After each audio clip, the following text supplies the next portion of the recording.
¿Sí? Sí, Profesor. profesor. Ya. Entonces lo que vamos a hacer, más que ir nuevamente al material, regresar, hacer toda la teoría, porque ese no es el objetivo, es detallar de alguna manera pues lo que nos viene en el presente material, ¿no? Entonces, resolver pregunta por pregunta. Y bueno, como si tuviera pues una suerte de pizarra, vamos a utilizar el Word, ¿le parece? Y nos vamos a referir a cada una de las preguntas, ¿ok? Entonces, todos a la mano, por favor, con sus materiales y vamos a empezar con las referencias, ¿ok? Pregunta por pregunta. Bueno, la primera pregunta, ya, la primera pregunta dice, a ver, no dice, ¿no? A mediados del siglo XV, los incas derrotaron a los chancas. Ya, hacia los años de 1450 aproximadamente, los incas derrotan a los chancas, ¿es cierto? A partir de ese momento se expanden fuera del Cusco. Claro, a partir de ese momento empieza su gran expansión, pero no solamente es eso, sino hay que entender su proceso histórico. ¿Ya? Entonces, vamos a un documento en blanco, ¿ya? Como si fuera una suerte de pizarra. Vamos a la pregunta número uno, ¿ya? Pregunta número uno. Y la pregunta número uno tiene que ver sobre los incas, ¿ya? ¿Correcto? ¿Ya? Ahí está. Entonces, pregunta uno, incas. En esta pregunta uno nos señala entonces a los incas y su expansión. En primer lugar, habría que entender todo lo que es el llamado proceso histórico. El proceso histórico de los incas, proceso histórico de los incas, lo podemos dividir de la siguiente manera. A ver, dividimos. Tenemos tres momentos del proceso histórico incaico. Uno, el llamado periodo curacal. Dos, el periodo confederación. Y tres, el periodo imperial. ¿Ok? Ya, entonces, periodo confederación, periodo curacal, periodo imperial. Cuando nosotros hablamos del periodo curacal, ¿qué es un curaca? ¿Recuerdas? Vamos, ¿qué es un curaca? ¿Qué era un curaca? ¿Recuerdas o no? Vamos, estamos en un repaso, ¿ah? Vamos, ¿qué era un curaca? Un curaca Nexo era qué entre el cosa? Inca y el Jefe de Audio. un ayu. Era un jefe de un ayo, ¿ya? Inclusive se habla del llamado Hatun Curaca, ¿no? Un jefe étnico, ¿ya? Entonces el curaca es la autoridad dentro del ayo. Entonces, en los inicios, Manco Cápac simplemente es un jefe curacal. Cuando llegan los incas al Cusco, son una élite, bueno, según las investigaciones de Valcárcel, mismo Valdemar Espinosa y Rostrovsky, cuando los incas llegan al Cusco son una élite tiahuanaquense que está huyendo ante la expansión de los grupos aymaras. Entonces, ante ese proceso de expansión, finalmente pues los incas se van a sentar en el Cusco, pero en el Cusco van a tener que luchar con otros pueblos que ya se han establecido en ese territorio. Es así entonces que estamos ante el periodo curacal. ¿Con qué grupos, profes, se enfrentaron? Con los guayas, los aguaceras, los alcahuizas, que van a ser sus principales grupos confrontacionales, ¿no? Entonces ahí está el llamado periodo curacal. Luego de ello tenemos el llamado periodo confederación. ¿Qué es lo que ocurre entre el periodo curacal y el periodo confederación? El periodo de la confederación se inicia a partir de la figura de Inca Roca. El periodo confederación tiene que ver directamente con el proceso de la expansión, ya aquí, ¿no? El enfrentamiento a los chancas, ya este es el enfrentamiento a los chancas, y fundamentalmente todo se inicia con Inca Roca. Inca Roca lo que hace es cambiar, por ejemplo, el poder dinástico. Hasta antes, la dinastía imperante era la dinastía Urin. Durante el periodo curacal, entonces, el jefe era un Urin. A partir del periodo confederación, el jefe que va a asumir la dirección de los incas principalmente va a ser un Hanan, ¿ya? Entonces ahí está de alguna manera la división Urin y Hanan. En este periodo de la confederación, si bien es cierto, Inca Roca logró derrotar inicialmente a los chancas, pero no logra someterlos. Es así que los chancas nuevamente volverán a la carga y se enfrentarán entonces a los incas ya durante el reinado de Viracocha, ¿ya?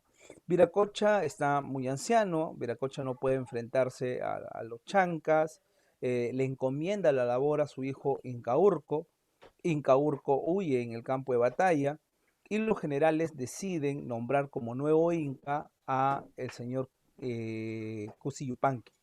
Cusi Yupanqui no es otro que Pachacútec, ¿ya? Otro de los hijos de Viracocha, y con él nacerá pues el imperio, ¿ya? La derrota sobre los chancas, ¿ya?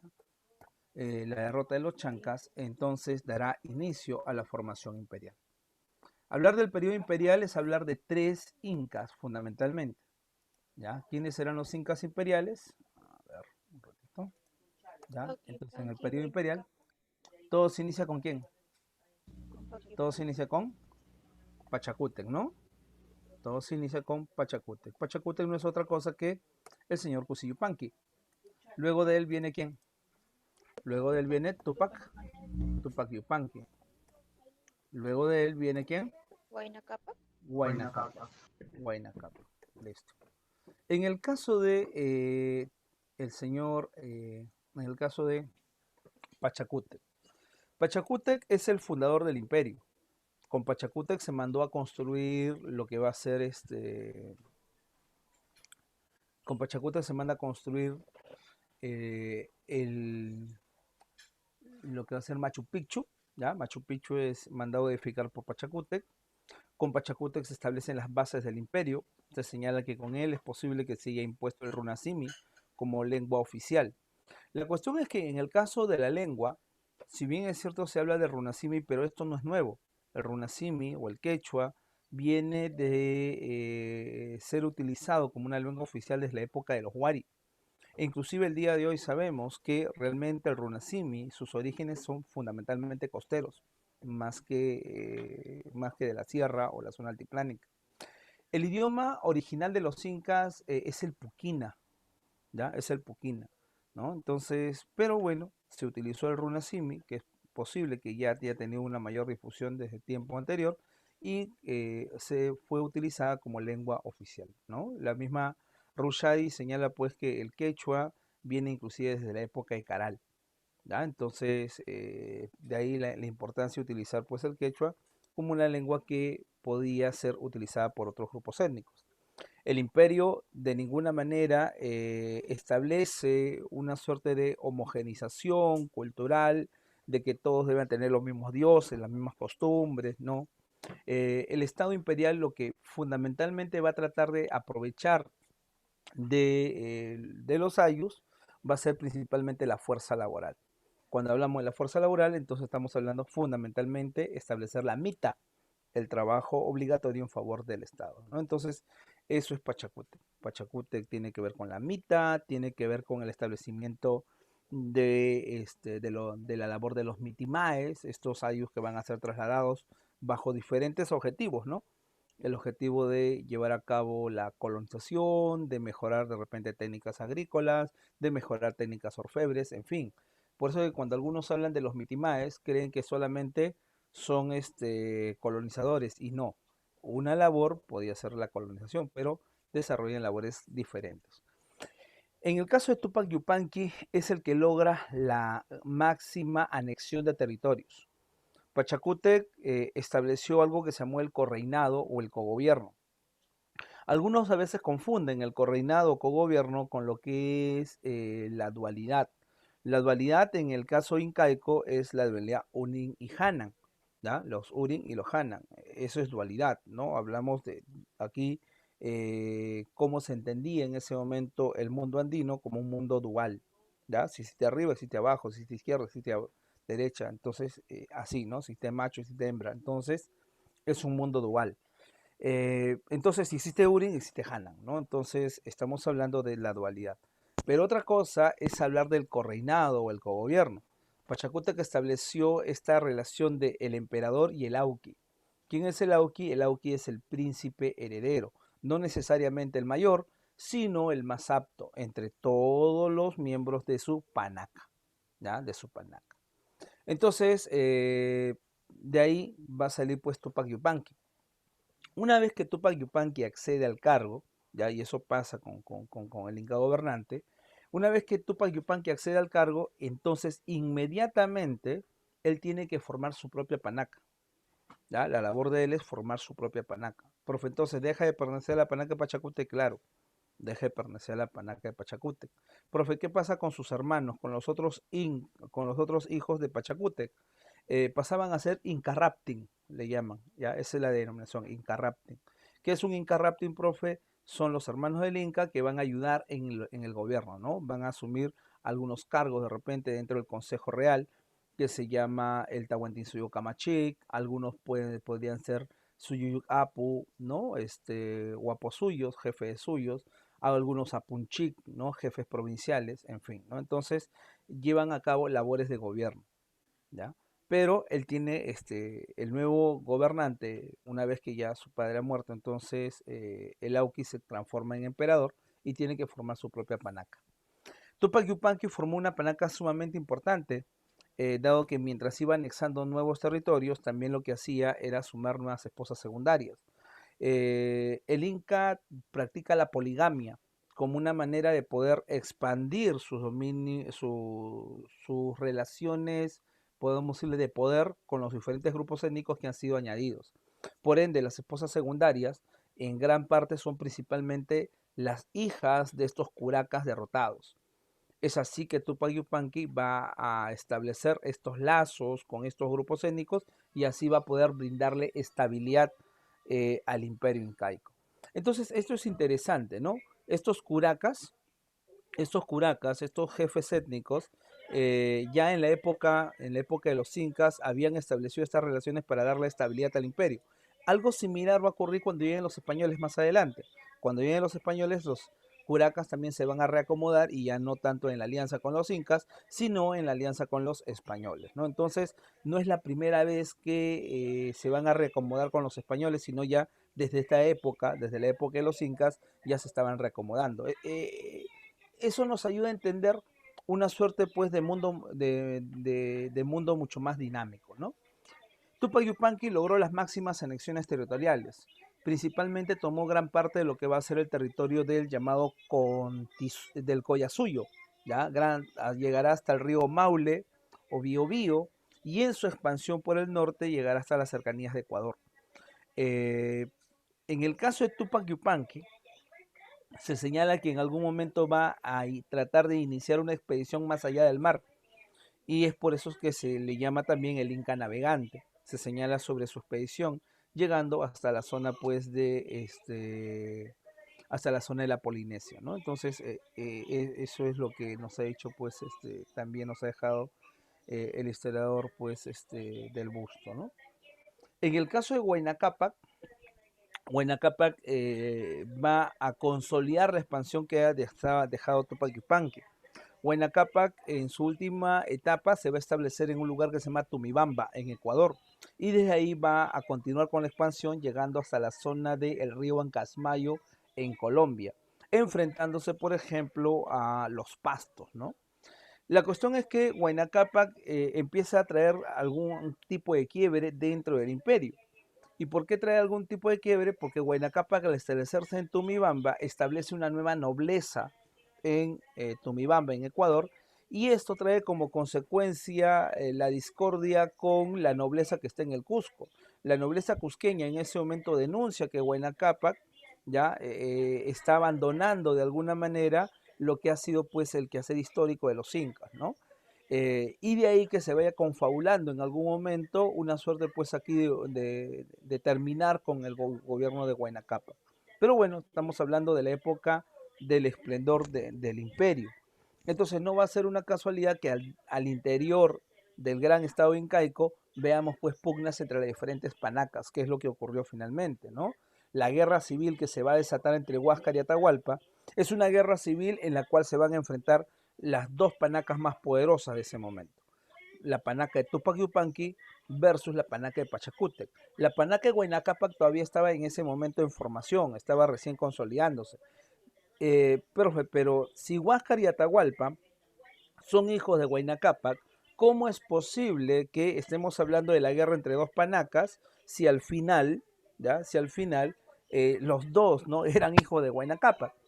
Lo que ocurre ¿ya? Lo que ocurre es que Huayna Cápac, que digo que Huáscar y Atahualpa, por madre pertenecen pues Huáscar a la panaca de Tupac Yupanqui y por madre Atahualpa a la panaca de Pachacútec. Por eso te decía en una clase anterior que en el mundo andino, quieras o no, es la mujer la que va a definir en última instancia a dónde va a pertenecer pues tal persona, ¿no? Entonces, esos son los enfrentamientos que vamos a tener en la guerra civil. Por eso que cuando algunos dicen, ¿no? No, la guerra civil es entre los Urin y los Hanan, ¿no? Atahualpa era Hanan, o en Huáscar era Urin. Mentira, eso no ocurrió. Los dos son Hanan, los dos provienen del sector Hanan, ¿ya? Tanto por padre como por madre.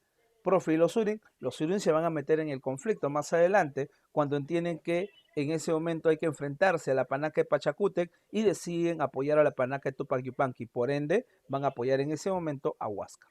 Pero eso es parte de las llamadas guerras civiles. Hasta ahí. ¿Se me entendió? ¿O volamos? ¿Estamos bien? Sí, profesor. Sí, profesor, todo bien. Sí, profesor.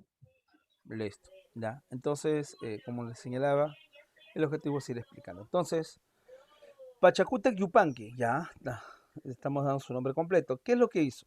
¿Llegó a Colombia? No. ¿Organizó la expedición marítima de la Polinesia? No. ¿Implantó el runasimi como idioma oficial? Sí. Uno, entonces, caso. Dos, Tupac Yupanqui. Tupac Yupanqui organizó la expedición marítima a la Polinesia. Dos, Beso.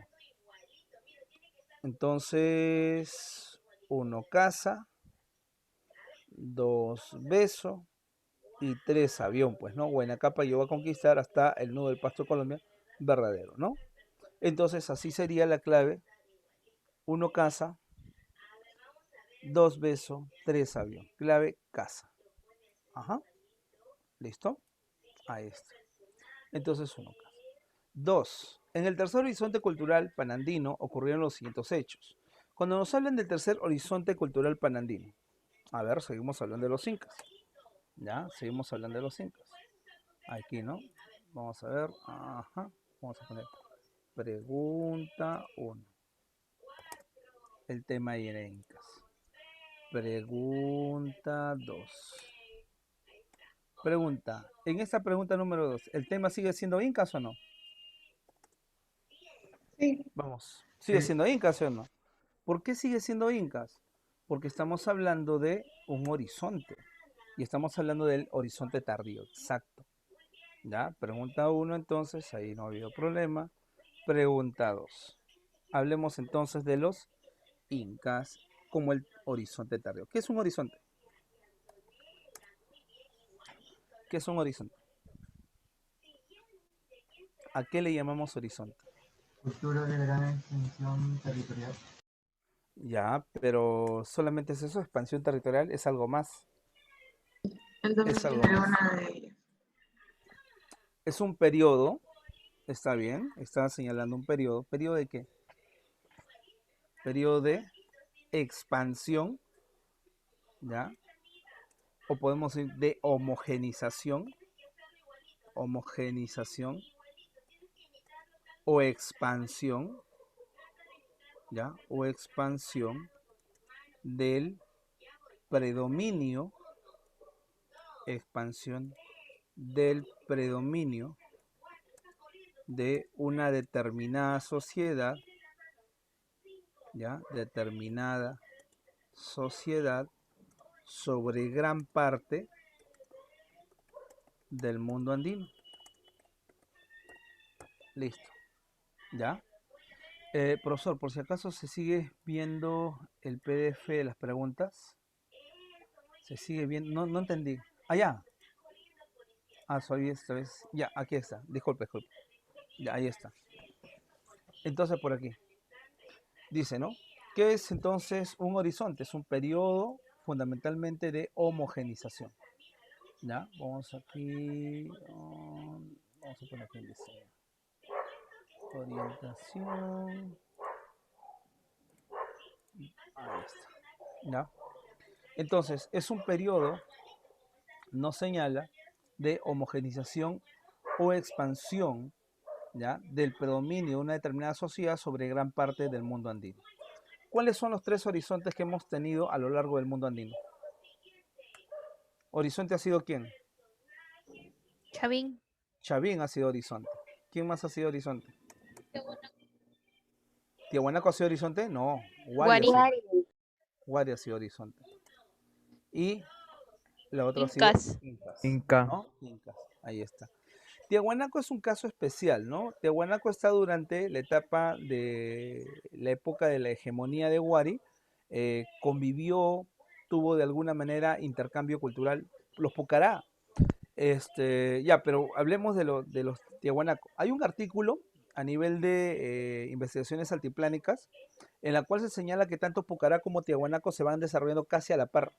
Pucará inclusive está a fines del llamado formativo tardío, digo, a fines del formativo tardío, y en ese mismo momento lo que fue Pucará, esa gran sociedad, desapareció y al otro lado del Titicaca, ya, al lado occidental del Titicaca, se va a dar el desarrollo de Tiahuanaco, pero Pucará sigue siendo una sociedad local fundamentalmente. ¿Cuál es la diferencia entre un horizonte y un intermedio? Mientras en un horizonte hablamos de un periodo de homogeneización, de expansión del predominio de una determinada sociedad sobre gran parte del mundo andino, en cambio en el intermedio estamos hablando de un desarrollo local, un desarrollo regional. ¿Ya? De ahí la diferencia entre horizontes e intermedios o desarrollos regionales. ¿Ok? Hasta ahí entonces tenemos el concepto horizonte. Aquí no dice, ¿no? Durante el tercer horizonte cultural siguen siendo incas, panandino. ¿Qué quiere decir panandino? Se desarrolló sobre gran parte del mundo andino. Ocurrieron los siguientes hechos. ¿Qué hechos ocurrieron durante el imperio incaico? Los chancas habitaron el departamento de Puno. Para que los chancas hayan habitado el departamento de Puno, los chancas debieron haber derrotado a los incas. ¿Los chancas derrotaron a los incas? No, falso. ¿Ok? Los incas conquistaron el reino de Cuismanco. ¿Dónde queda Cuismanco? Cajamarca. ¿Los incas llegaron hasta Cajamarca? Sí. Sí, llegaron hasta Cajamarca. ¿Ya? Listo. Entonces, verdadero. ¿Ya? Esto es verdadero. ¿Ok? Huayna Cápac fallece en Tumibamba, Ecuador. Bueno, el caso de Huayna Cápac es especial, ¿no? Huayna Cápac, estando en el norte, va a recibir noticias sobre la llegada de los españoles. O sea, los españoles cuando llegan, en primer momento, llegan durante el reinado de Huayna Cápac, ¿no? Huayna Cápac es el emperador. Huayna Cápac, enterado de la llegada de los españoles, inclusive decide enviar emisarios, ¿ya? Para poder conocer más sobre este grupo que está llegando desde los mares. Pero fundamentalmente lo que le ha llamado la atención son los animales con los cuales vienen acompañados estas personas. Entonces quieren intercambiar inclusive estos animales, los caballos. Finalmente, cuando llega, ¿ya? Cuando llega la comisión enviada por Huayna Cápac, los españoles ya se han retirado, ¿no? Se señala que, bueno, se lo han retirado, pero han dejado pues enfermedades. Y entre esas enfermedades estamos hablando de qué? Estamos hablando fundamentalmente de la viruela y la sarampión. Aunque, aunque los otros datos nos señalan que más allá de la viruela y el sarampión, ahí hay una cuestión polémica, ¿no? Si realmente la viruela y el sarampión, ya en ese momento mataron pues a Huayna Cápac, no debieron haber matado solamente a Huayna Cápac, sino a todos los que estaban también a su alrededor. Es como esto, ¿no? Una persona está con COVID y solamente a él le da COVID y a todos los que están a su alrededor sin mascarillas no les dará COVID. Es ilógico, ¿no? Entonces es lo mismo, ¿no? O sea, si le dio la viruela a Huayna Cápac, la pregunta es, ¿y no le dio la viruela a los que estaban alrededor de él? Entonces, es por eso que cuando se hace el análisis un poco sobre el caso de Huayna Cápac, dice, está bien, podemos hablar de la difusión de enfermedades tempranamente con la llegada de los españoles, pero aquí ocurre algo especial.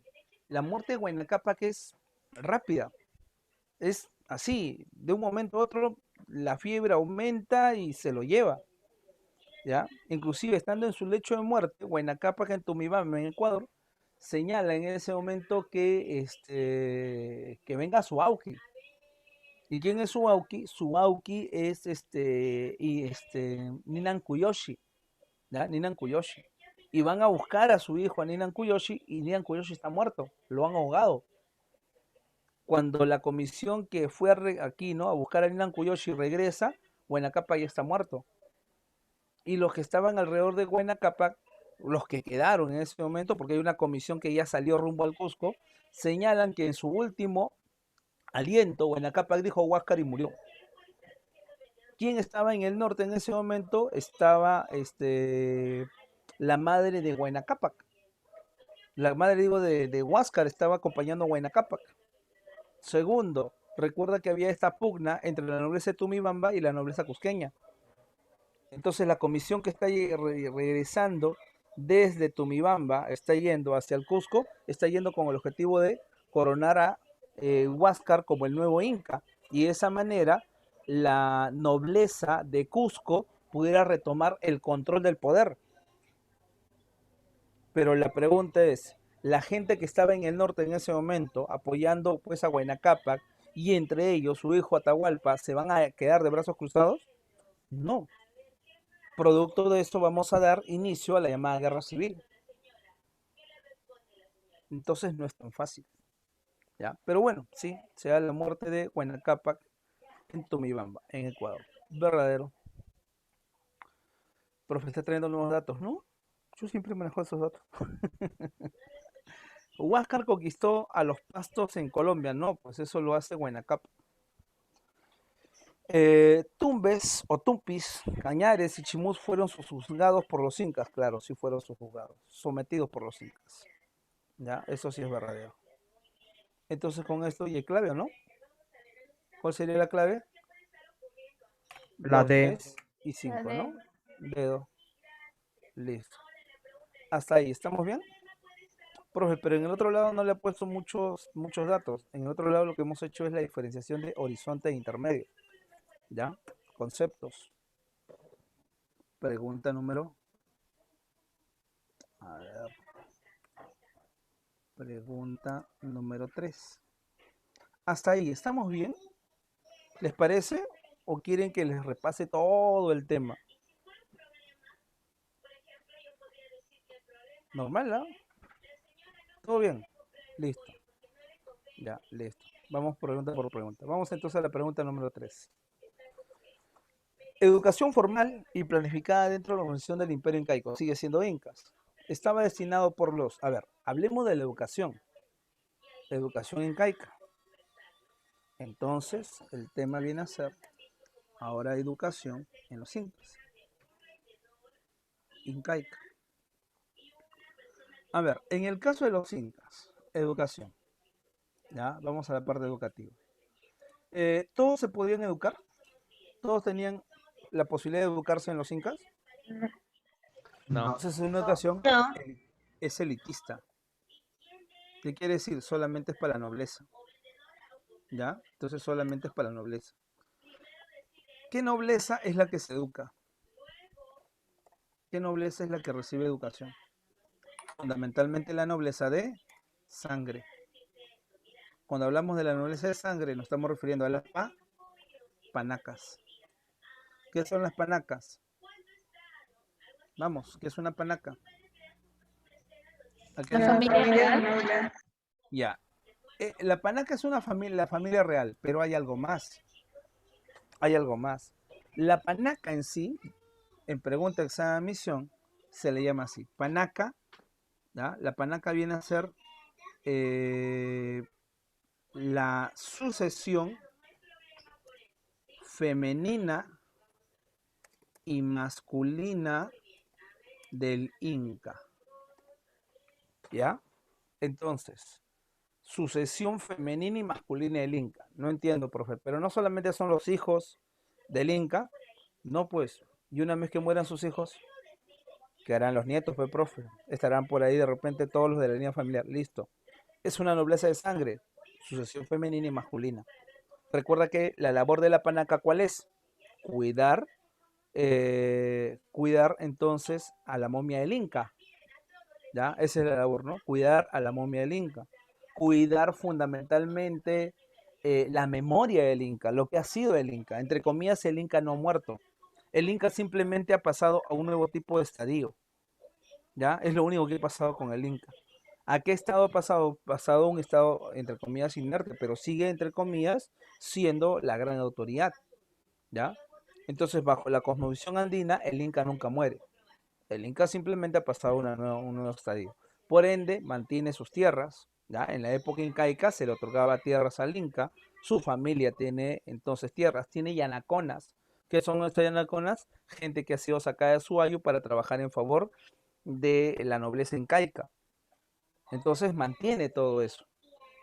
Pero esa panaca se va a beneficiar de todo lo que ha otorgado aquí, lo que ha quedado del Inca, a cambio de que cuiden aquí la momia del Inca, ¿ya? Entonces, por eso te decía, ¿no? Una vez que esta sucesión femenina y masculina ha ido quedando, ¿qué es lo que va a tratar de hacer? En algún momento regresar nuevamente al poder. ¿Y cómo podría regresar al poder? Vamos, ¿cómo podría regresar al poder? Matrimonios. Matrimonio, po. Podría regresar a través de matrimonio. ¿Matrimonio de quién, profe? La esposa del Inca. ¿Ya? Ser esposa del Inca. Profe, pero el Inca tiene su esposa principal, que es su hermana de sangre, está bien, la Coya. Pero recuerda que el Inca practica la poligamia. Entonces, lo que buscan es enlazar con alguna, ¿no? Con alguna de las esposas para que para volver al poder. Es eso lo que ocurrió en la época de Huayna Cápac, ¿ya? Es eso lo que pasa en la época de Huayna Cápac. En la época de Huayna Cápac encontramos entonces a estas, no, a estas nobles. Tienen un nombre particular, ahí no me acuerdo bien. ¿Ok? Entonces ahí están, ¿no? Nobleza de sangre, su educación. ¿Dónde se educan? Se educan en un lugar que se llama el Yachayhuasi. ¿Ya? Yachayhuasi. ¿Ya? Ahí se van a educar. ¿Listo? ¿Qué es el Yachayhuasi? El colegio de nobles. Pregunta.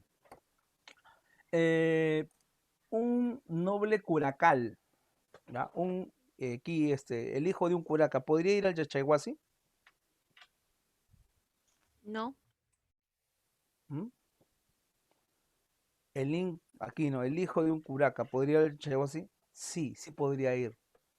Pero ¿bajo qué condición? Bajo la condición de que el Inca le haya dado ese permiso. Por ser un gran aliado, entonces lo que se busca es incaizar, ¿ya? A los nobles aquí a los nobles provinciales, a los nobles curacales, a través de sus hijos, ¿ya? Entonces podría ser también.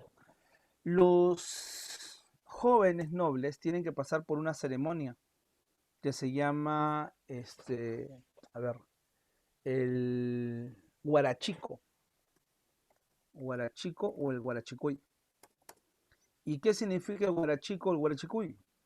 Es la festividad para que el noble, ¿ya? Este noble joven pase a la mayoría de edad, ¿ya? Entonces es la ceremonia de los nobles, de la nobleza, para acceder a la mayoría de edad. Era una cuestión aquí no solamente intelectual, sino también física, ¿ya? Entonces eso es a nivel de la educación incaica. Algunos otros datos los vamos a poner aquí. A ver, dice, ¿no?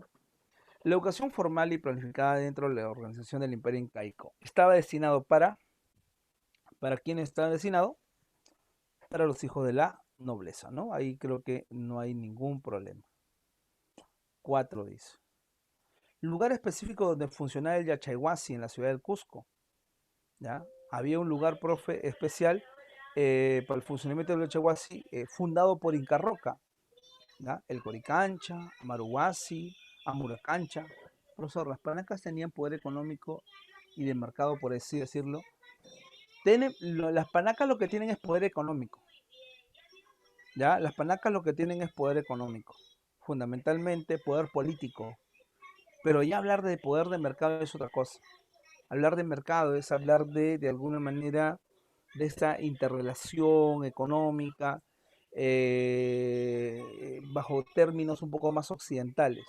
¿ya? Entonces es un poquito difícil hablar de ello todavía para el caso de los incas. Entonces, el Yachaywasi fue mandado a crear por quién. ¿Quién mandó a construir el Yachaywasi? Se dice Inca Roca. ¿Qué hizo Inca Roca? ¿Qué es lo que hizo Inca Roca? Te dije. ¿Qué pasó con Inca Roca? Él es el que establece la nueva, el que establece la nueva dinastía, la dinastía de los Hanan en el poder, ¿ya? La dinastía Inca Roca pertenece al periodo Curacal, ¿ya? Pertenece al periodo Curacal. En el caso de Inca Roca lo que hace es restablecer la dualidad. Hasta antes, quien tenía el control fundamentalmente, ¿ya? El que tenía el control fundamentalmente del poder, eran los llamados Urin, ¿ya? Los Urin entonces, ellos eran los que dominaban el poder político. ¿Qué ocurrió, profe, con ello? Finalmente, cuando asume el poder Inca Roca hace el cambio, ¿ya? Podemos decirle a algunos inclusive una suerte de traición, pero bueno, hace el cambio. Y él establece como el nuevo grupo dominante a los Hanan. Y los Urin, profe, los Urin tendrán un papel secundario. Durante la época de Pachacútec, los Urin son acusados de haber sido apoyos de los Chancas. Y como se les acusa de haber apoyado a los Chancas, los Urin finalmente se van a quedar en el llamado Coricancha, ¿ya? Se van a dedicar a las labores religiosas. Por eso es cuando dicen, no, Urin, labor religiosa, principalmente a partir del periodo imperial. ¿Quién nos envió esa labor? Lo envió Pachacútec, ¿ya? Eh, ahora, ¿ya? Ahora. En el caso de en el caso aquí de la pregunta, ¿ya? A ver un ratito. Aquí estás. Acá estás. Uy, ¿qué pasó? Un ratito. Se ha borrado esto.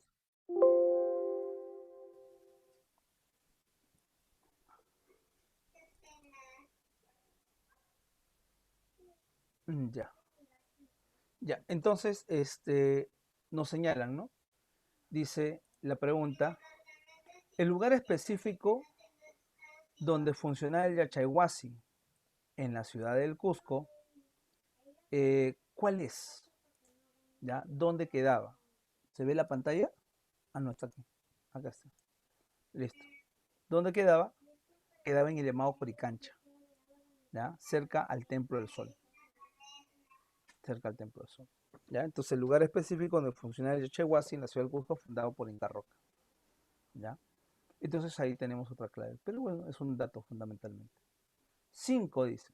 ¿Ya? Entonces, la pregunta número 4, la pregunta 3 y la pregunta 4 van de la mano.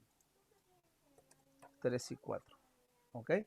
La pregunta 5 también casi similar. En el caso de la pregunta 5 dice, las llamadas mamarrunas como educadoras están relacionadas al siguiente lugar. A ver, hay que entender, en primer lugar, en el caso de la parte educativa. La educación como tal es elitista, ¿ya? La educación es elitista, pero al nivel social, pregunta número 5, ¿ya? A nivel social, pregunta número 5. Ajá. Sociedad. A nivel social, entonces, encontramos.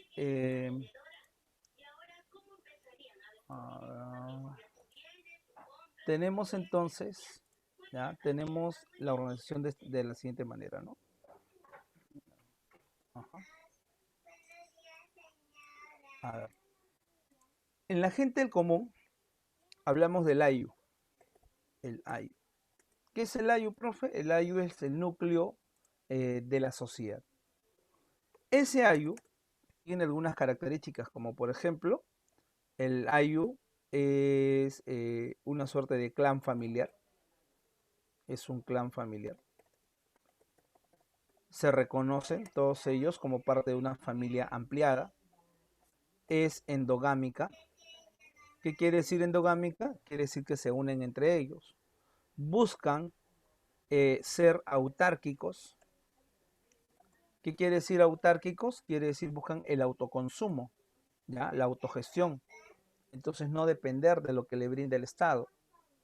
Y además de eso, el AYU busca siempre tener muy claro el llamado control vertical de pisos ecológicos. Esa no es una labor solamente del Estado, ¿ok? También lo hace la gente del común. La cuestión es la siguiente. Hay gente que no tiene AYU. En el sector popular, ¿quiénes no tienen AYU? Han sido extraídos del AYU. Los extraídos del AYU. Extraído del AYU ha sido los yanaconas. Extraído del AYU, ya, son también, ya, extraído del AYU son también los piñas o piñacunas. Extraído del AYU son las mitahuarmis, ya, mitahuarmis. En fin, ya, entonces es gente que ha sido extraído del AYU. Que sean extraídos del AYU no quiere decir que sean esclavos, sino que tienen labores específicas. En el caso del yanacona, ha sido extraído del AYU para llevar a cabo labores en favor de la nobleza. La nobleza ya establecerá qué tipo de labores. En el caso del piña, ¿ya? En el caso del piña es un soldado. O bueno, es un prisionero de guerra. Digo.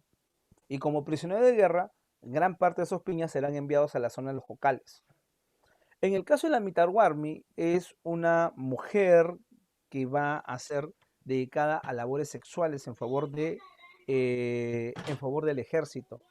Pero nuevamente, simplemente es extraído del AYU.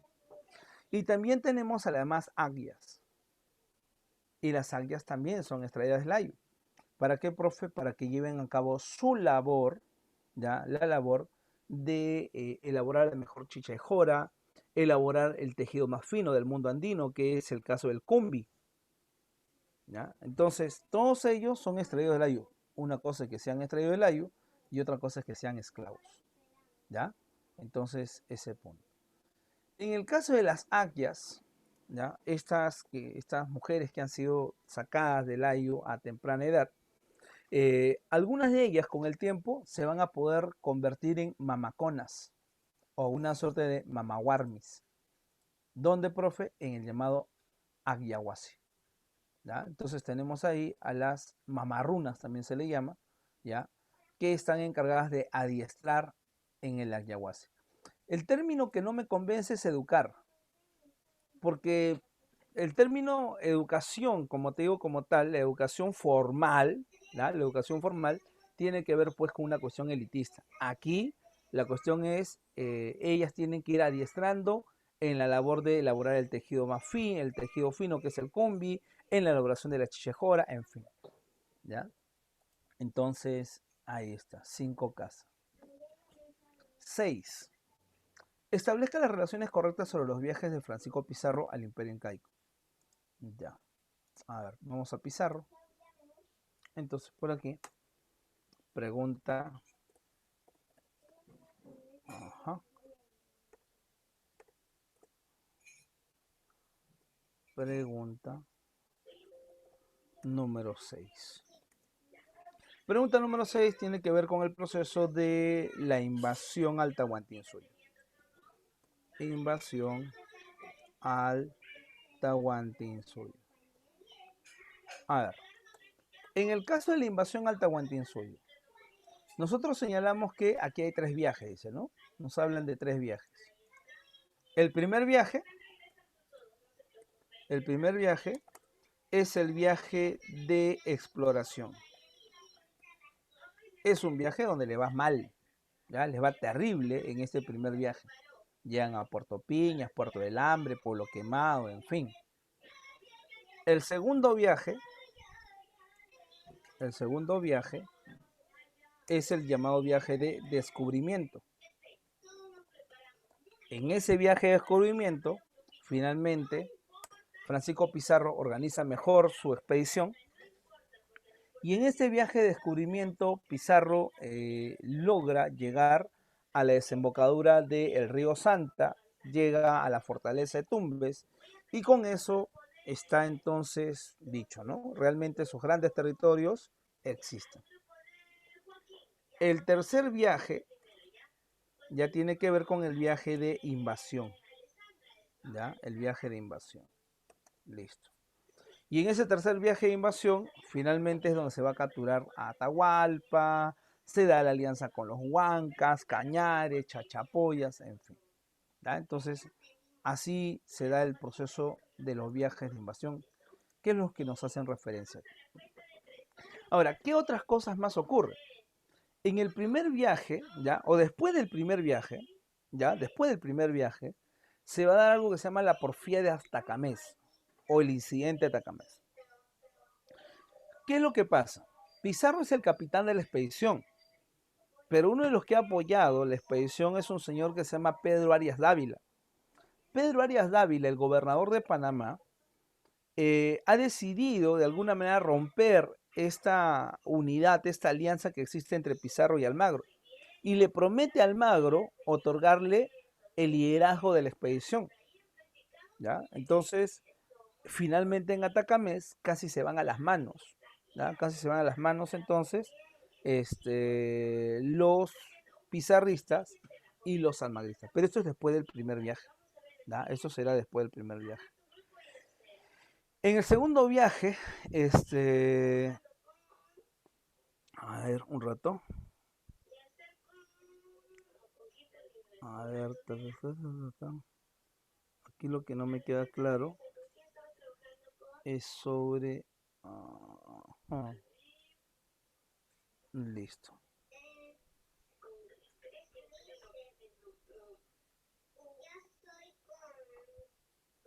Ya, listo. En el segundo viaje, o el viaje descubridor, Pizarro llega siendo el gobernador Huayna Cápac, ¿ya?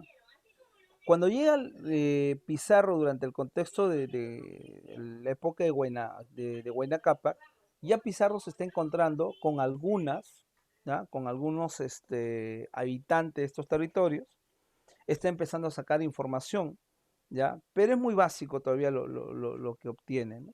Por eso se dice que estaban esperando el retorno nuevamente de Pizarro a estos territorios. Y el tercer viaje ya tiene que ver pues ya con la invasión a estos territorios. Se señala que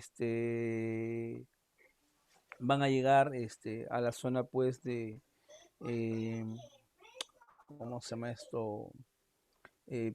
Antes de llegar a Tumbes, ya a la fortaleza de Tumbes, llegan en primer lugar a una isla en la zona de Ecuador, ¿ya?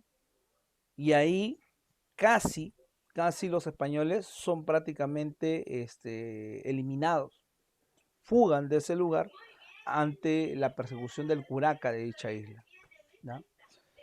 Finalmente, Pizarro llegará a estos territorios, ¿no? ¿Quiénes son los huancas? Me dice el profesor. Los huancas son los grandes aliados de los españoles, ¿ya? Vamos a tener la figura de una señora que se llama Inés de Guaylas, que durante el tercer viaje, ¿ya? Después, bueno, una vez que han llegado en el tercer viaje los pizarristas, entonces van a lograr establecerse ya en estos territorios.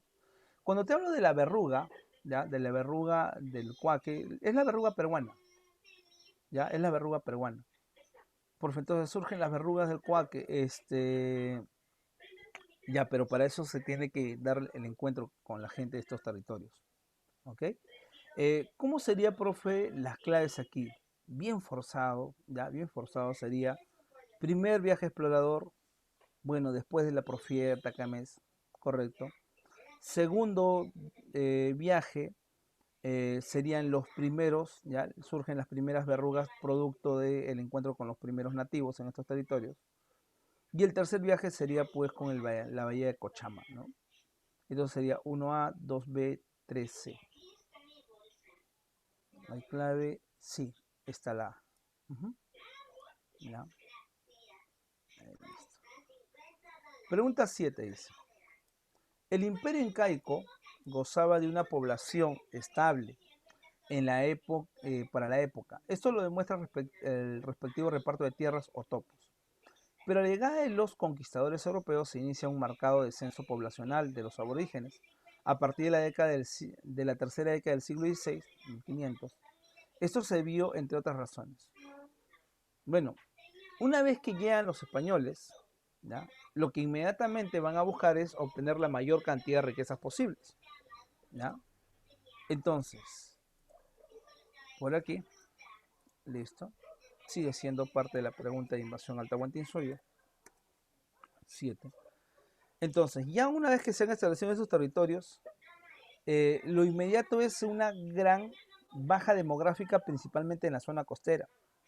Y se señala como causal fundamental, causa de la despoblación aborigen, la despoblación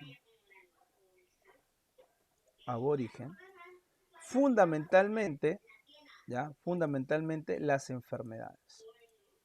Las enfermedades. ¿Qué enfermedades, profe? Fundamentalmente la viruela y la sarampión.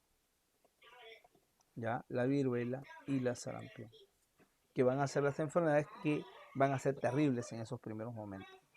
Se señala que no son las únicas, ¿ya? También hay una suerte pues aquí de gripe que llega de parte de España, llega un tipo de sífilis diferente, ¿no? Por la cuestión pues aquí del escenario sexual que se va a dar en estos territorios, las violaciones, ¿no?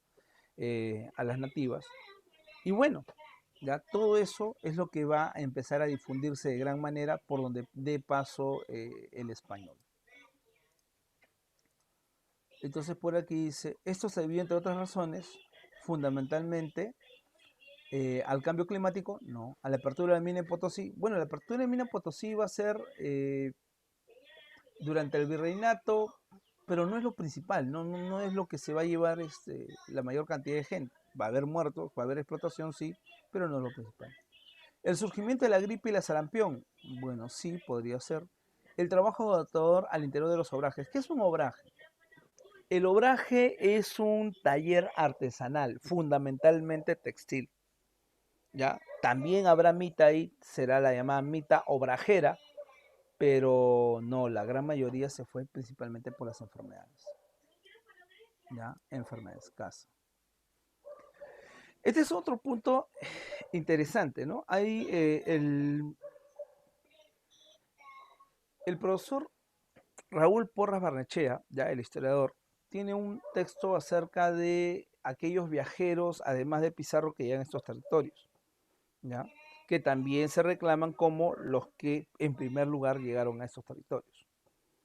Entonces, antes que llegara Pizarro a estos territorios, se han dado un conjunto de viajes. Hay un señor que se llama Francisco Jerez, hay un señor que se llama Pascual de Andagoya, ¿ya? Que han intentado llegar pues al gran imperio, ¿no? Ese imperio con grandes riquezas, pero finalmente no lo hicieron. ¿Ya? A lo sumo llegaron a partes de Colombia, como por ejemplo lo que es el río San Juan. ¿Ya? Entonces, la 8 dice, ¿no? El río San Juan en la actual Colombia fue descubierto primero por el conquistador español, que además es inventor del término pirú. Se le señala así porque ¿ya? Cuando él llega a esos territorios le dicen que más allá del río Virú, ¿ya? Esos territorios ya con grandes riquezas existen, ¿no? Entonces, más allá del río Virú, de ahí viene el término pirú. ¿Ok? Su nombre, Núñez de Balboa, no, Núñez de Balboa es el descubridor del Mar del Sur, o lo que le llamaremos el Océano Pacífico.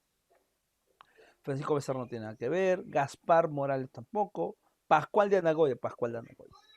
Ese otro viajero se llama Pascual de Anagoya. ¿Ok? ¿Ya? 8 entonces dado. ¿Ya? Gaspar de Espinosa le entregó dinero a su socio testaferro, el clérigo Don. Ya, bueno, si te hablan de clérigo, te están hablando de quién? Del señor Hernando de Luque. Ya, regresamos aquí. Pregunta número 9. Entonces, pregunta 7, pregunta 8 y pregunta 9.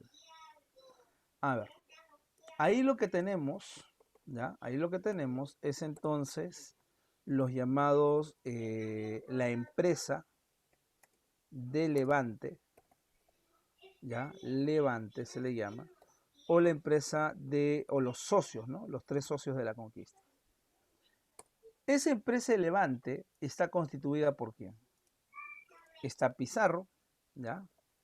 Francisco Pizarro, que es el capitán de la empresa, ¿ya? Capitán de la empresa. Está Diego de Almagro. Diego de Almagro, que es el logístico, ¿ya? ¿Qué quiere decir profe logístico? Es el que está llevando los productos, él era mercader en Centroamérica. Y está Hernando de Luque. Hernando de Luque. Y Hernando de Luque es el cura de la orden de los dominicos. Hernando de Luque es el testaferro de Gaspar de Espinosa. ¿Quién es Gaspar de Espinosa? Gaspar de Espinosa es un comerciante en Centroamérica. ¿Por qué no participa directamente? Es posible que Gaspar de Espinosa, ¿ya? Sea judío, ¿ya? Sea de origen judío, y en ese momento en España hay una gran persecución a los grupos judíos. En ese momento muchos han huido hacia las colonias. Invierte en este proceso y claro, lo hace a través del nombre de Hernando de Luque. ¿Cómo se llega a esta conclusión? Luego del tercer viaje, a Hernando de Luque se le da un reconocimiento por todo, ¿no?, el aporte que ha dado, ¿no?, la inversión que ha dado, y esa inversión va directamente hacia aquí, ¿no? Lo que se le está brindando a Hernando de Luque va directamente hacia Gaspar de Espinosa, ¿ya? Entonces hay un depósito en favor de Gaspar de Espinosa. Por eso se llama, pues, que él es el financista de la expedición como tal, ¿no? De la tercera expedición más que nada. ¿Aquí hay un socio no oculto? Sí, el socio no oculto, o el socio oculto, podría decir, ¿no?, entre comillas, es el señor Pedro Arias Dávila, porque Pedro Arias también está en el proceso. Es el aliado de Pizarro. Inclusive, una vez que se ha dado ya el segundo viaje y Pizarro ha viajado a España, ¿ya? En España ha suscrito Pizarro, ¿ya? Pizarro ha suscrito en España, por aquí, la capitulación de Toledo, ¿no? Suscribe la capitulación de Toledo, si no estoy mal, 1529. La cuestión es que una vez que se ha suscrito la capitulación de Toledo, inmediatamente entonces Pizarro está listo para llevar a cabo el proceso, ¿ya?, de expansión de estos territorios, pero necesita mayor apoyo. ¿Mayor apoyo que quién? ¿Que Hernando de Luque? No, mayor apoyo que Diego de Almagro. Quiere avasallar, ¿ya?, el poder de Almagro. Por eso se señala que durante el tercer viaje, el señor Pizarro viene acompañado de sus tres hermanos, Pedro Pizarro, Gonzalo Pizarro y Hernando Pizarro, con el objetivo de cosa, de tener aquí mayor predominio en la expedición, ¿ya? Entonces, aquí la clave sería Hernando de Luque. ¿Ok? 10. Ya nos está hablando del virreinato. ¿Ya? La 10 tiene que ver con el virreinato. A ver, virreinato del Perú. Pregunta número 10. Ajá. Pregunta 10. Hasta ahí, ¿hay alguna pregunta por ahí? Háganla, no hay ningún problema. ¿Alguna pregunta ahí? ¿Estamos bien? Sí, profesor, Sí, todo bien. profesor, todo claro. Ya. Pregunta 10. Tiene que ver ya con el virreinato. Virreinato del Perú. Ajá. Virreinato del Perú. En el caso del virreinato del Perú, a ver, ¿cuándo se crea el virreinato del Perú? 1542. Se va a crear mediante las nuevas leyes de Indias. ¿Está bien? Pero Pizarro y su gente no ha llegado a esos territorios en 1542, pues. Pizarro y su gente han llegado a estos territorios hacia 1531. Y hacia 1531, en estos territorios, estaba todavía vigente las gobernaciones. Gobernaciones. la gobernación de Nueva Toledo y la gobernación de Nueva Castilla. Nueva Toledo para Almagro, Nueva Castilla para Pizarro. ¿Ok? Hasta ahí. Pero además de gobernaciones, también tenemos a la encomienda. ¿Qué es la encomienda? La encomienda es una institución de tipo medieval, sustentado en la dependencia personal, bajo la justificación de la evangelización de los nativos. ¿Ya? Así yo podría conceptualizarlo, ¿no? A ver, institución de tipo medieval sustentado en la dependencia personal. Claro, encomendero, encomendado. Encomendero, entonces, será de ahora en adelante el español, encomendado serán los nativos indígenas. Dependencia personal, pues. ¿Ya? ¿Quién te va a brindar protección? El encomendero.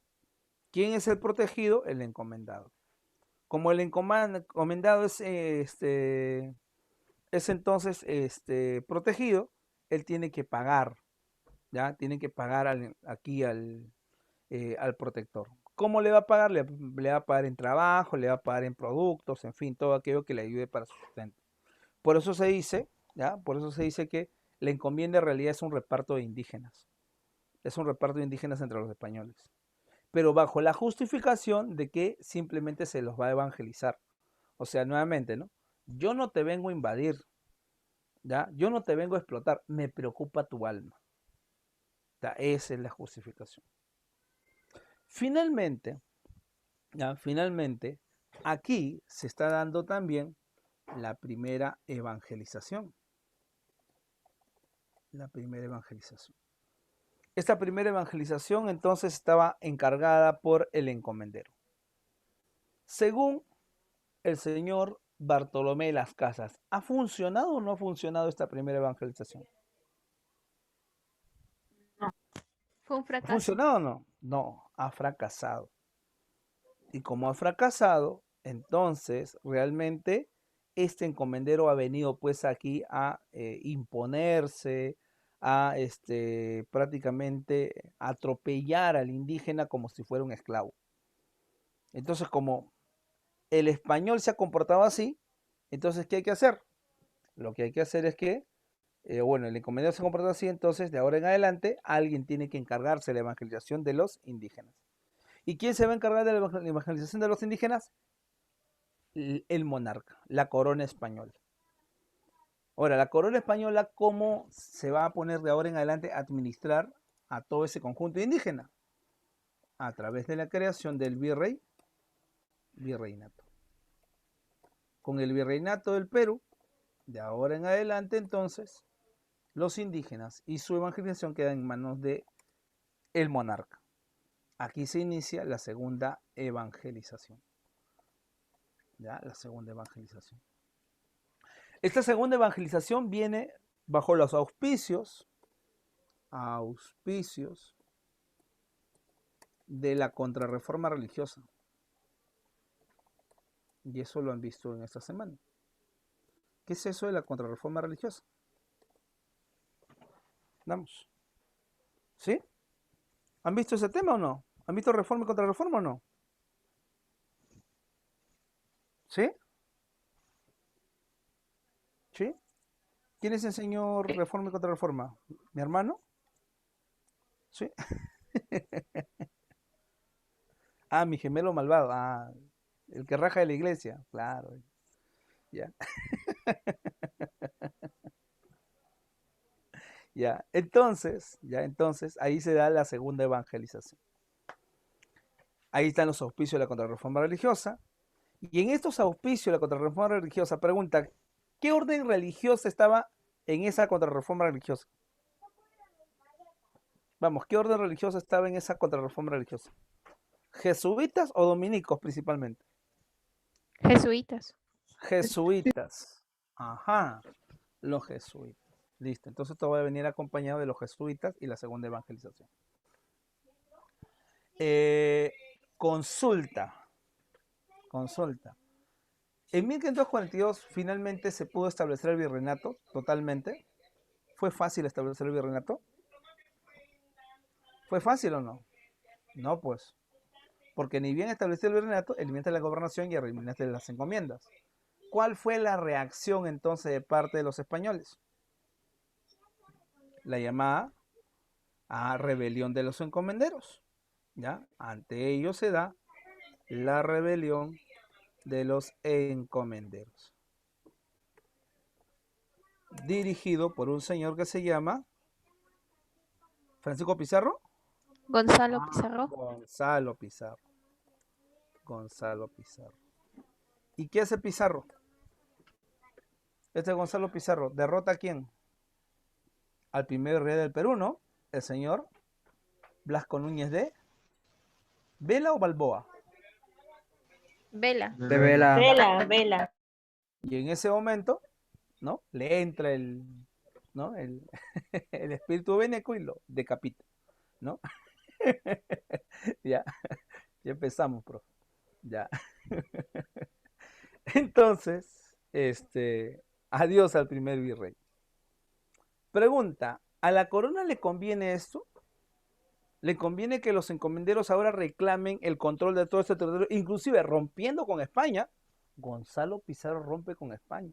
Esto es una suerte de primera independencia. No le conviene. Por eso que va a llegar un señor que se llama Gaspar.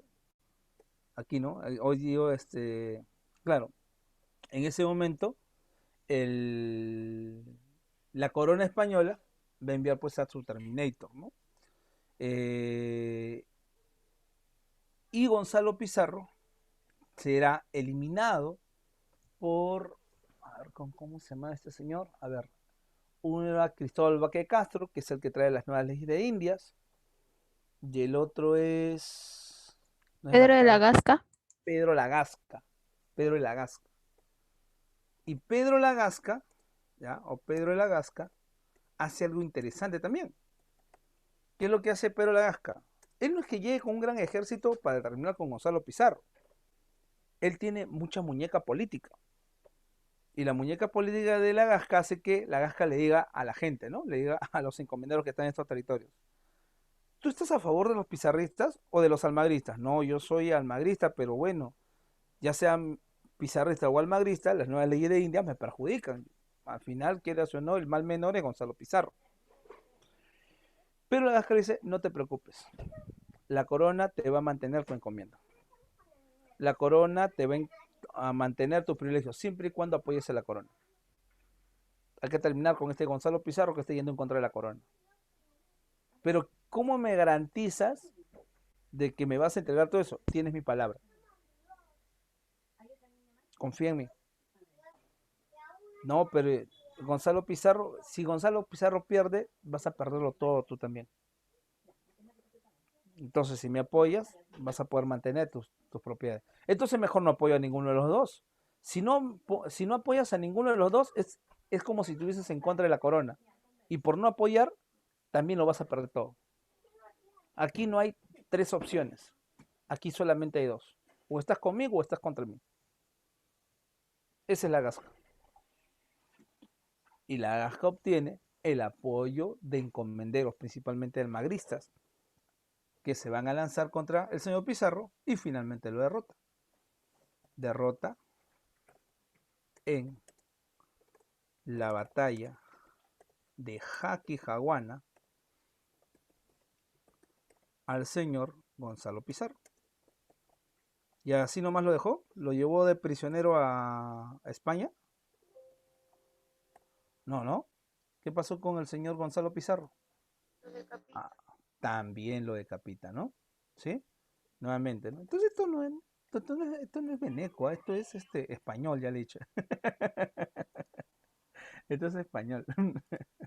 Entonces lo decapita, ¿no? Entonces ahí está. Con todo eso, finalmente se estableció el virreinato. O sea, ya no hay vuelta atrás. El virreinato está vigente. Y la segunda evangelización está en marcha. ¿Quién va a consolidar esto? El quinto virrey del Perú. ¿Cómo se llama ese quinto virrey del Perú? Quinto virrey del Perú. El señor Francisco de Toledo. Francisco de Toledo. Ajá, listo.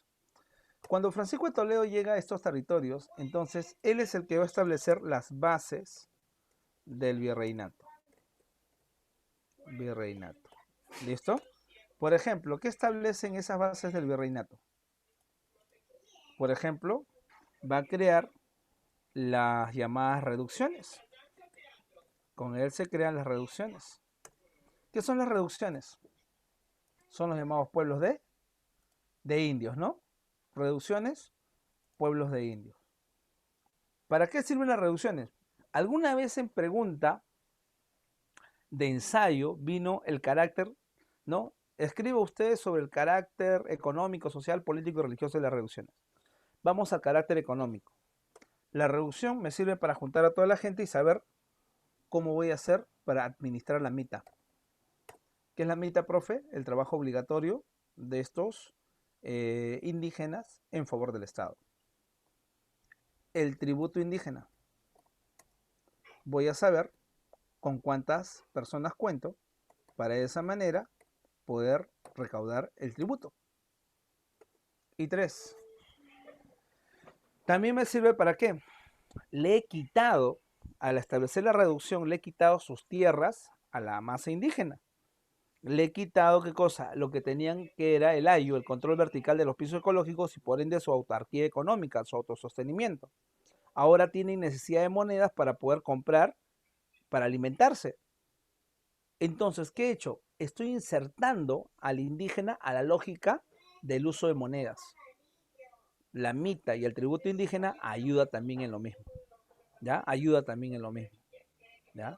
Entonces, ahí en el terreno económico. En el terreno social, ¿para qué ayuda? En el terreno social ayuda, ¿qué cosa? Entre los mismos grupos indígenas hay pugnas, hay enfrentamientos. El objetivo de meterlos en una reducción es que se sigan enfrentando, que los problemas continúen entre ellos. Si tú alguna vez has ido a la sierra o tienes familiar en la sierra, en la selva, principalmente en la sierra y esto, son la misma familia, pero entre la familia tienen problemas de tierras. El tío señala que estos son sus tierras, el abuelo dice que es no, el abuelo, el primo dice que el abuelo se lo ha vendido y ta. Y todos tienen problemas de tierras, siendo familia. ¿Ya? Entonces el objetivo es divide y vencerás dentro de estos grupos étnicos. Objetivo político. ¿Cuál es el objetivo político? De ahora en adelante, toda la masa indígena debe reconocer que ellos establecen una relación de dependencia personal ya no con respecto al encomendero, sino ahora con respecto al rey de España. Y objetivo ideológico. ¿Cuál es el objetivo ideológico? La evangelización, pues. Y esa evangelización se dará a través de ¿qué? De la doctrina. La doctrina. El cura doctrinero insertado en la reducción. Él se encargará de la evangelización. Profe, ¿habrá persecución a la religión andina? Sí, de hecho, porque recuerda que estos señores vienen bajo el espíritu de la contrarreforma religiosa, ¿sí o no? ¿Ya? Vienen bajo ese espíritu de la contrarreforma religiosa y principalmente Francisco de Toledo se ha enterado sobre lo que ha sido pues el gran movimiento del Taqueonjoy. O sea, el Taqueonjoy fue antes de Francisco de Toledo. Pero el Taqueonjoy es peligroso. ¿Y es peligroso por qué? Porque en esta suerte de volver a la religión andina, lo que vas a hacer es romper con la religión que están trayendo los españoles. Por ende, no solamente con la religión que están trayendo los españoles, también con los mismos españoles. Y esto podría ser perjudicial porque todos podrían irse en contra del dominio español. Entonces, por ende, hay que perseguir a la religión andina. Ahora, aquí hay un punto especial, por eso que hubo una corrección en el último examen que estaban dando ustedes. ¿Ya? Me llamaron, ahí me dijeron si había una corrección. Claro, con los indígenas no va a haber Santa Inquisición. Con los indígenas va a haber extirpación de idolatrías. Pero hay que entender, ojo, ya le pongo aquí, ojo, la extirpación de idolatrías extirpación de idolatrías, ¿ya? Se llevará a cabo fundamentalmente, ¿ya? Se llevará a cabo fundamentalmente a partir de la segunda mitad del siglo XVII, ¿ya? Del siglo XVII. Segunda mitad. O sea, 1650 en adelante. No es que vengan con el virrey Toledo. Ojo con ese dato. ¿Ya? Cuando he conversado con aquellos compañeros en la universidad que están investigando la parte de religión andina, me decían, no. Una cosa es persecución de la religión andina y otra cosa es ya extirpación de idolatrías. La extirpación de idolatrías va más adelante. Recién a partir de la segunda mitad del siglo XVII en adelante, puedes hablar de extirpación de idolatrías. ¿Ya? Eso apúntalo para tu libro. ¿Ya? Profe, pero en mi libro dice de frente, extirpación de idolatrías. No. Primero es simplemente persecución de la religión andina.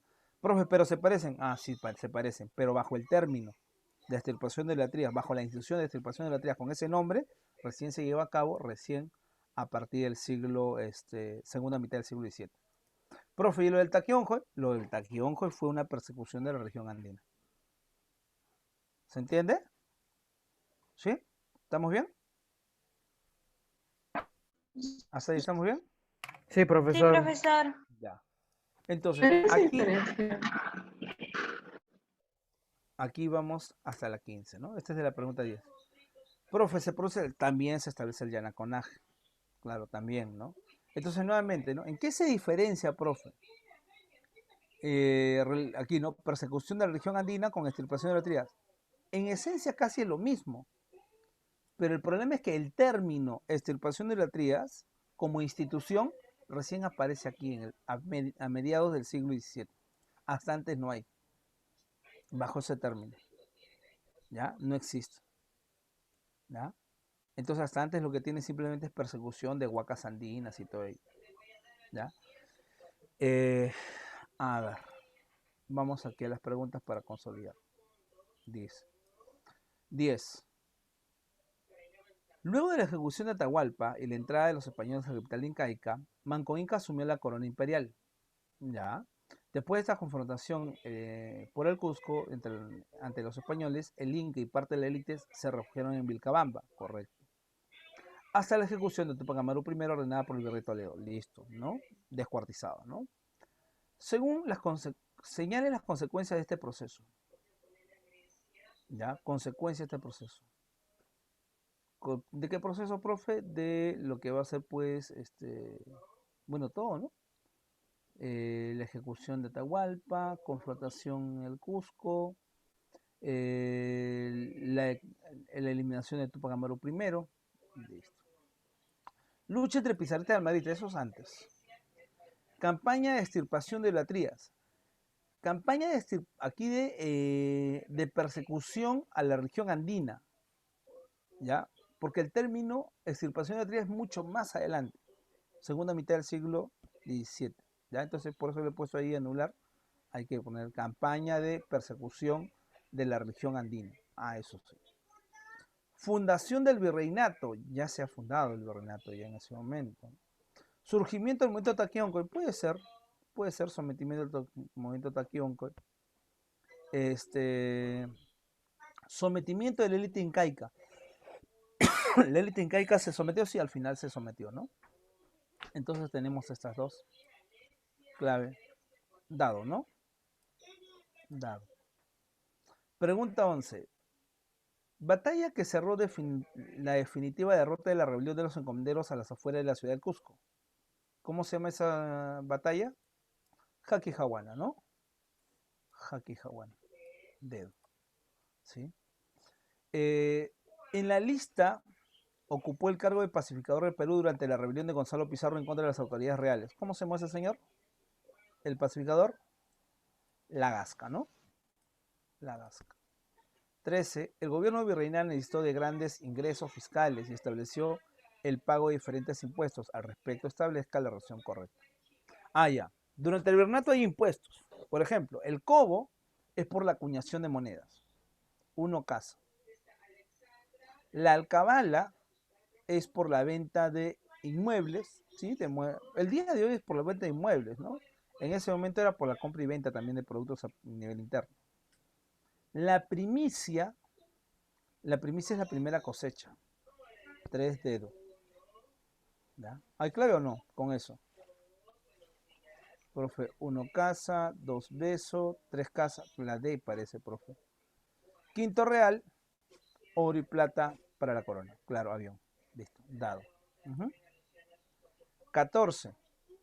El quinto virrey del Perú fue don Francisco de Toledo, 1569-1580, que llegó al Perú y su gobierno se caracterizó por organizar el virreinato, de ahí su apelativo, el Solón Colonial. Elija la alternativa que presenta dos de sus principales hechos durante su mandato. Dos de sus principales hechos. Creación de intendencias, no, siglo XVIII. Fundación de San Marcos, no, tampoco en su gobierno tampoco. Derrota definitiva de Felipe Tupac Amaru, sí, Tupac Amaru primero fue derrotado, listo, y luego decapitado. Bueno, descuartizado, ¿no? Organización de la mitad colonial, sí, también. Se organiza la mitad colonial, ¿no? Otorgó la encomienda y no tiene nada que ver. Entonces, 3 y 4. 3 y 4, dedo. Y finalmente dice, luego de la guerra de reconquista, España hizo frente a una crisis económica, donde en el siglo XVI España ya no era el taller y mercado de Europa. Es decir, ya no era productor ni vendedor de mercancías, ya sin grandes ingresos. Para remediar esta grave situación estableció una serie de impuestos, como la media nata. Ah, la media nata, otro impuesto, que la pagaban. ¿Para qué sirve la media nata? Claro, es por la compra de un cargo público, por el acceso a un cargo público. Entonces, si tú haces un cargo público, paga tu media nata. ¿Ya? Entonces, dedo, 15 dedos. ¿Ok? ¿Ya? Entonces, eso sería 15 dedos. Con eso también terminamos. Listo. Hasta ahí. ¿Algún problema? ¿Alguna otra pregunta? ¿Estamos bien? Todo claro, profesor. Todo bien, profesor. Puede ser. Listo. Ya. Profesor, Con eso. Dígame. una pregunta. A mí lo que no me quedaba muy claro en los incas fue lo de el Hanan y el Urim. O sea, no entendí Ya. muy bien la relación que tenían. Son dinastías. Son dualidades. En el mundo andino se establece así, dualidad. Si existe izquierda, existe derecha. Entonces, si existe grupo Urim, existe el grupo Hanan. Se entendían así como dualidad. En el caso, eso viene inclusive, eso es desde la época del formativo andino, están divididos así en dualidad. Por eso que a nivel, por ejemplo, cosmológico de la cosmovisión andina, si existe un dios, una montaña, ¿ya? Un Apu, que es un dios, una gran deidad, debe tener su similar, tiene su otro, el otro que lo apoya. O sea, el dios izquierda es el dios hacia la derecha. ¿Ya? Entonces, siempre va a haber un mundo en dualidad. Por eso que en el caso de los incas, habían dos grupos dinásticos, los Hanan y los Urim. El grupo de los Hanan, militar se señala, el grupo de los Urim, religioso, pero eso fundamentalmente se estableció a partir de la etapa de Pachacútec en adelante. Antes era un poco más complejo. Eso. El caso de la... Sí, dígame. No, gracias, profesor. Ya, eso.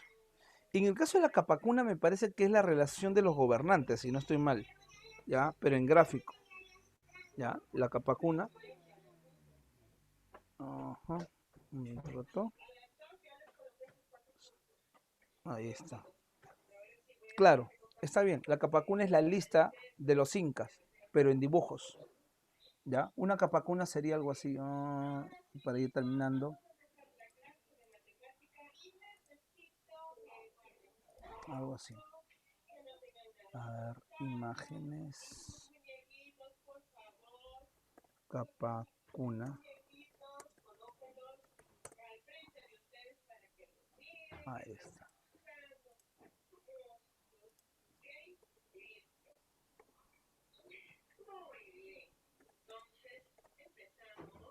Ahí está. Ya, esto es una capacuna. Sería en gráficos la relación de los incas. Profesor Tupac Amaru primero es eliminado por Francisco Toledo, sí. Francisco Toledo. ¿Ok? Listo. Eso sería entonces las clases y con eso terminamos.